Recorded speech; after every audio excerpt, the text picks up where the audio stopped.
Salut les collectionneurs, bienvenue sur Baka. Aujourd'hui on se retrouve pour du Dragon Ball Z avec la révélation des prizes attendus pour le mois d'octobre. Ouais, c'est pas moins de 3 visuels qui viennent de tomber et on commence sans plus attendre par Frieza. Voilà, j'ai envie de commencer par cette G-Materia de Frieza qui sera du coup la deuxième. Voilà, on avait raison, on avait vu juste, on a son fameux Tienzan.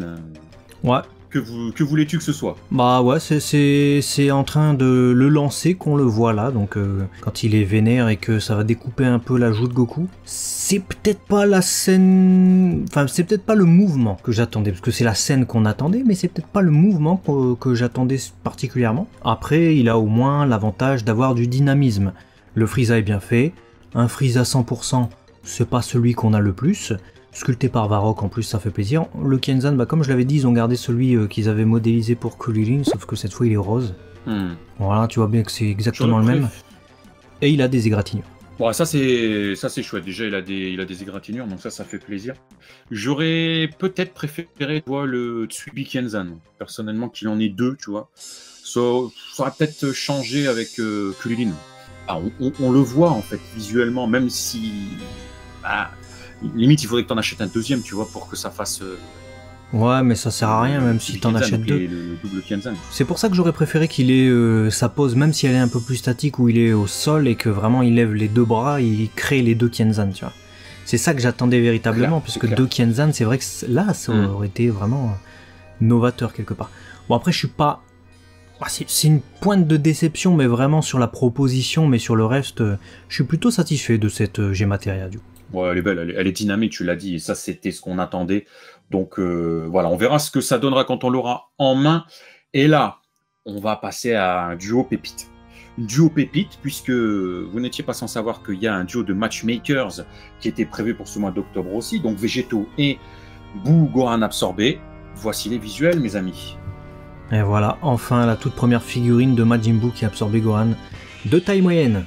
Ça n'existait pas en prize jusque-là, on l'avait eu par chance en HG Bandai Premium, mais il n'y avait pas de grande figurine du personnage. Ça sera la toute première, on espère que ça sera évidemment un mouvement qui initiera d'autres propositions, comme par exemple en Ichiban Kuji, où on adorerait qu'il continue un peu l'arc Majin Buu avec notamment cette proposition, parce que ce Majin Buu c'est pas n'importe quoi non plus, je pense que vous le savez. Non, c'est juste le plus puissant. Bah voilà, donc c'est intéressant de la voir en figurine, et surtout en figurine bien. Là, bon, la propale... Ouais, bon, disons que, comment dire ça, le Végéto me fait ni chaud ni froid, il est sympa, hein, mais les deux ensemble ont de l'intérêt. Les deux ensemble ont de l'intérêt, mais voilà. Moi j'aime bien le Végéto. Parce que je trouve qu'il est différent de ce qu'on a l'habitude d'avoir. On a le côté un peu joueur, entre guillemets, du personnage.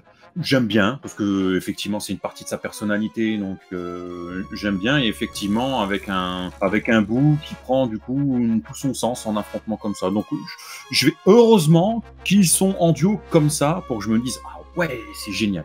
Parce que s'il avait été tout seul, j'aurais été d'accord avec toi, je me serais dit, c'est quoi l'intérêt de faire ce Majin Buu comme ça, seul tout. Là, bon, c'est bien, il y a le duo, mais je te rejoins sur le fait d'espérer qu'il y ait un mouvement pour qu'on ait d'autres propositions de ce Majin Buu et qu'on puisse se dire, bon, bah c'est génial, j'ai le Majin Buu en mouvement avec, dans la Matchmakers avec Végéto, mais je l'ai aussi en version beau gosse comme ça dans la Kuji, et ceci, cela. Voilà, parce qu'à un moment donné, il faut ce qu'il faut. Ouais, reste à voir la taille, hein, parce que pour le moment, on n'a pas encore les tailles. Le Végéto joueur, on l'avait eu en Blood of Saiyan, avec le coup de pied. Du coup, je m'étais dit, j'espère qu'ils vont pas refaire la même pose, parce que le coup de pied, on l'a déjà eu. Bon, c'est pas le coup de pied, c'est le pied qui barre le coup de poing. Ouais, bon. Disons que les figurines en elles-mêmes, c'est pas les plus belles gosses des propositions pour les personnages, disons, c'est pas là où ils seront le plus mis en avant, surtout Majin Buu, j'ai envie de dire. Mais, en tant que scène et en tant que diorama avec deux figurines, c'est des matchmakers, hein, c'est fait pour ça, où tu les mets les deux côte à côte, je voyais pas de toute manière comment ils pouvaient faire autrement, hein. C'est Végéto contre Majin Buu, le combat c'est ça, il n'y a pas vraiment d'autre chose, le combat il tourne totalement à l'avantage de Végéto. Donc voilà, plutôt cool, on attend de voir, et puis on espère que ça donnera des idées à Bandai Spirits pour continuer avec Majin Buu, Gohan absorbé. On est d'accord. Voilà, dites-nous ce que vous pensez du coup de ces 3 annonces qui sortiront, on vous le rappelle, au mois d'octobre 2023. D'ici là, abonnez-vous, exposez le compteur d'abonnement les amis, et on se dit à très vite sur Abaka, la chaîne des collectionneurs. À la prochaine.